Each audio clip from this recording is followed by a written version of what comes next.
ఓం శ్రీ గురుభ్యో నమః. శుక్ర సంచారం. శుక్రుడు ఆగస్టు 21వ తారీఖున రాత్రి 1:19 శుక్రుడు కర్కాటక రాశిలో సంచారం చేసి సెప్టెంబర్ 12వ తారీఖు ఉదయం 6:26 వరకు కూడా శుక్రుడు కర్కాటక రాశిలో ఉంటాడు. అంటే శుక్రుడు కర్కాటక రాశిలో ఉండటానికి ఉన్న ప్రత్యేకత ఏమిటి అంటే, కర్కాటక రాశ్యాధిపతి చంద్రుడు. శుక్రుడు చంద్రుడు క్షేత్రంలోకి ఉంటున్నాడు. అంటే ఇక్కడ శుక్రుడు చంద్రుడు వచ్చేటప్పటికల్లా ఒక క్షేత్రంలో చేరటం వల్ల శుక్రచంద్రుల యొక్క స్థితి అనేది ఏ విధంగా ఉంటుంది అంటే, ఒక చంద్రుడు క్షేత్రంలో శుక్రుడు ఎంటర్ అయితే ఏ విధంగా ఉంటుంది. చంద్రుడు మనోకారకుడు. మానసికంగా సైకలాజికల్గా డిజార్డర్గా సైకలాజికల్గా విల్పవర్గా స్ట్రాంగ్గా ఉండాలన్నా బాగలేకపోవాలన్నా చంద్రుడు కారణభూతుడవుతాడు. శుక్రుడు సుఖాన్ని సౌఖ్యాన్ని భోగాన్ని కళత్రాన్ని లగ్జరీని ఇచ్చేవాడు శుక్రుడు. శుక్రుడు ఇక ఇలా ఒక రకంగా సుఖాన్ని ఇస్తుంటే, చంద్రుడు బాగలేదనుకోండి, సుఖాన్ని ఇవ్వకుండా మానసికంగా వేదనకు గురి చేస్తున్నాడా లేకపోతే వేదనకు గురి చేయట్లేదా, చంద్రుడు ఎలా ఉండబోతున్నాడు, చంద్రుడి యొక్క క్షేత్రంలో ఉంటే శుక్రుడు యొక్క రిజల్ట్స్ ఏంటి. ఎందుకంటే శత్రువు సంబంధించిన గ్రహాలు ఏ విధంగా ఉండబోతున్నాయి, పరస్పరంగా ఆ క్షేత్రంలో ఉంటే శుక్రుడి యొక్క రిజల్ట్స్ ఏంటి. సహజంగా శుక్రుడు ఇవన్నీ కూడా గోచారీత్యా చెప్పబడే ఫలితాలు అంటారు, జన్మజాతకాలు కాదు. జన్మజాతకంలో శుక్రుడు ఏ విధంగా ఉండబోతున్నాడు, ఏ విధంగా ఉన్నాడు శుక్రుడు జన్మజాతకంలో, శుక్రుడు యొక్క కాంబినేషన్ ఎలా ఉంది వాడి యొక్క జాతకంలో, గోచారం అనేది ఎంతవరకు సపోర్ట్ చేస్తుందని చూసుకోవాలి. మనం కంపల్సరీ చూసుకునే ముందుకు వెళ్ళాలి.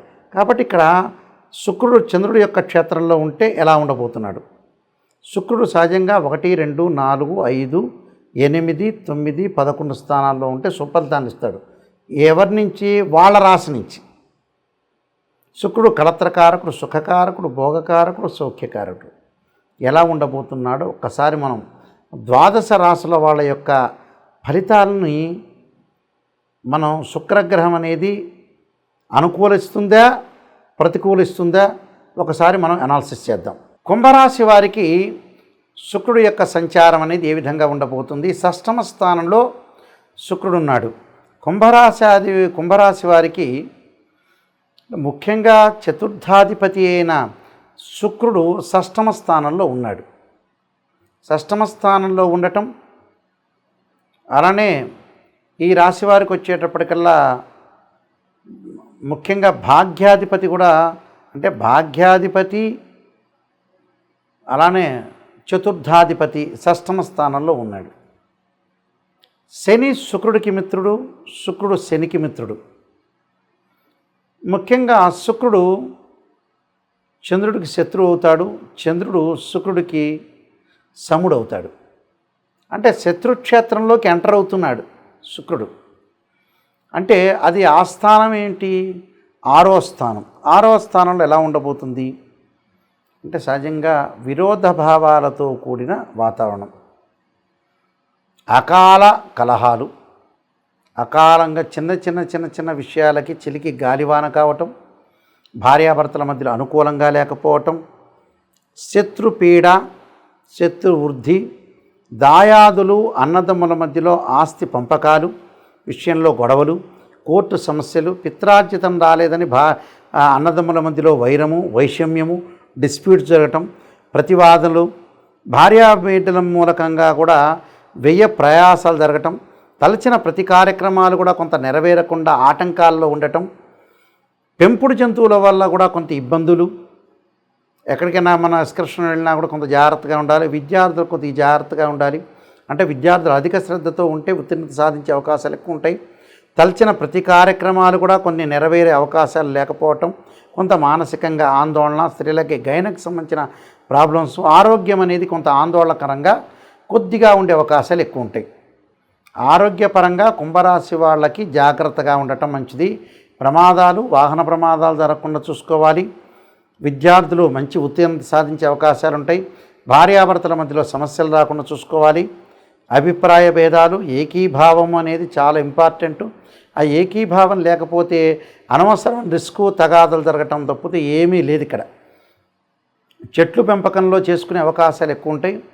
శుభ కార్యక్రమాలకి వెళ్ళాలనుకుంటారు, వాయిదా పడుతుంటుంది.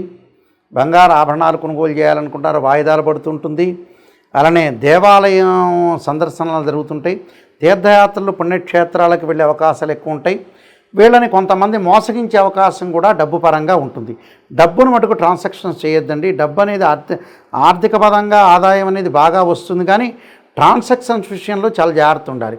అంటే ఇచ్చిపుచ్చుకుని లావాదేవీల విషయంలో అలానే భార్యకో తమ్ముడికో లేకపోతే పిల్లలకో ఇవ్వకూడదని కాదు, ఇవ్వచ్చు. అవుటర్స్ విషయంలో మీరు చాలా కేర్గా ఉండండి. ఎందుకు అని అంటే మీకు డబ్బులు పోతే మళ్ళీ తిరిగి వచ్చే ఛాన్స్ అనేది ఇక్కడ లేదు.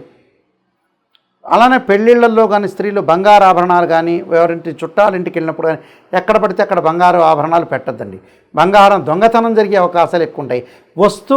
దొంగతనాలు జరిగే అవకాశాలు ఉంటాయి. కాబట్టి కొద్దిగా అప్రమత్తంగా ఉండండి, భద్రంగా ఉండండి.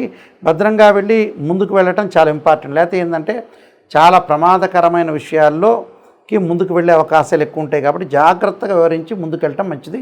నేను కొన్ని పరిహారాలు చెబుతాను, ఆ పరిహారాలు చేసుకొని ముందుకెళ్తే మీకు మంచి జరిగే అవకాశం ఖచ్చితంగా ఉంటుంది. ఇక్కడ చాలామంది కూడా శుక్రుడు ఏ స్థానంలో ఉంటే బాగుంటుంది, శుక్రమహర్దశ కలిసి వస్తుందా రాదా?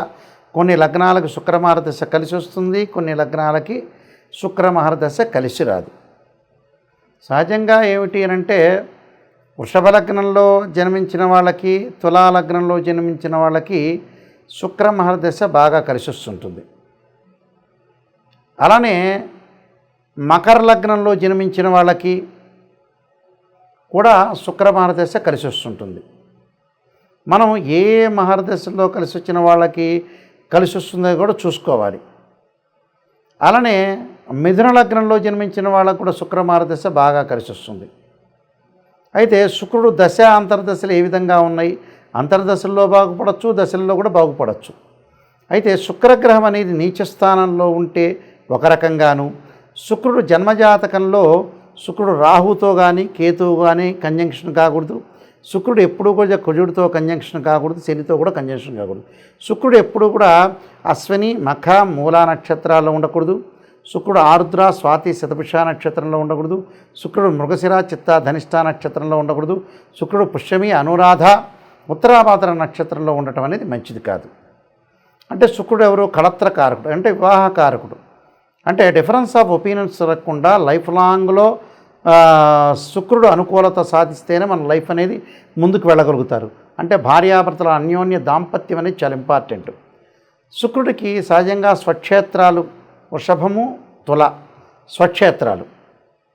శుక్రుడు ఎక్కడుంటాడు? శుక్రుడు మీనం అనేది ఉచ్చక్షేత్రం. శుక్రుడికి నీచక్షేత్రం ఏంటంటే కన్యారాశి. కన్యలో ఉంటే నీచత్వం అనేది ఏర్పడుతుంది. అందువల్ల శుక్రుడు నీచరాశిలో ఉండకూడదు, పాపగ్రహాలతో కలిసి ఉండకూడదు.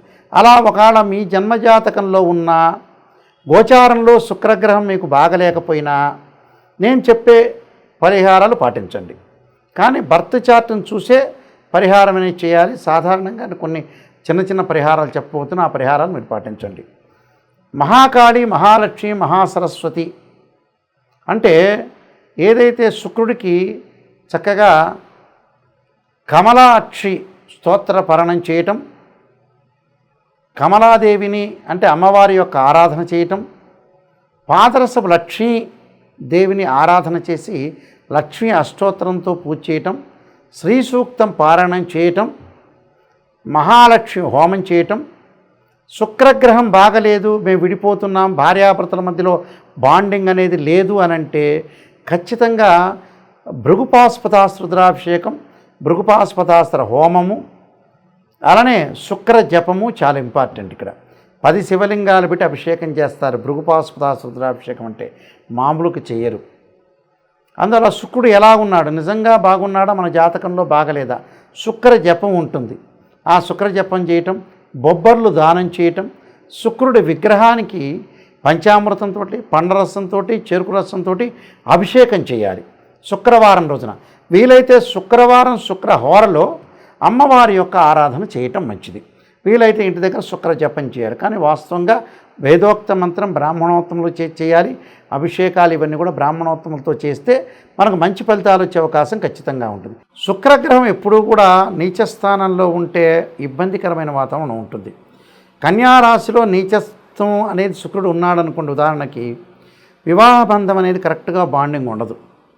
ఏదో రకంగా అరమరికలు, డబ్బు పరంగా ఫైనాన్షియల్ అనేది మన చేజారిపోవటం, అలానే వేరే వాళ్ళతో గొడవలు, అక్రమ సంబంధాలు, స్త్రీ సౌఖ్యం లేకపోవటం, భర్త యొక్క సౌఖ్యం లేకపోవటం, ఇద్దరి మధ్యలో అన్యోన్య దాంపత్యం లేకపోవటం, అనవసరమైన రిస్క్ చేసుకోవటం ఒకటి, వేరే వాళ్ళ విషయాలన్నీ కూడా మన మీద పడటం ఒకటి, అన్న స్త్రీలతోటి యువకులకి పరిచయాలు ఎక్కువగా పెరగటం, ఆ స్త్రీ మూలకంగా వాటి వల్ల భర్త మూలకంగా కొన్ని ఇబ్బందులు కలిగే సూచనలు ఎక్కువగా ఉంటాయి. అలానే శుక్రుడు ఏంటంటే కళలకి ఆరితేరినవాడు, అంటే కళారంగంలో వెళ్ళిన వాళ్ళకు కూడా కొన్ని ఇబ్బందులు కలుగుతాయి.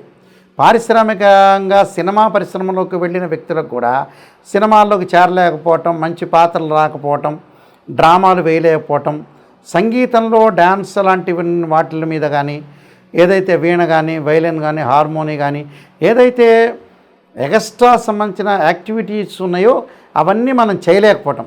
కళలు చాలా ఇంపార్టెంట్. అది ఆర్టింగ్ కానీ, పెయింటింగ్ కానీ, రైటింగ్ కానీ, ఇవన్నీ కూడా శుక్రుడు యొక్క కారకత్వాలు అంటారు. అంటే మ్యాటర్ స్టేటస్ని రిప్రజెంట్ చేసే ప్లానెట్ ఏంటంటే వీనస్ ప్లానెట్. వీనస్ ప్లానెట్ అనేది స్ట్రాంగ్గా ఉండాలి.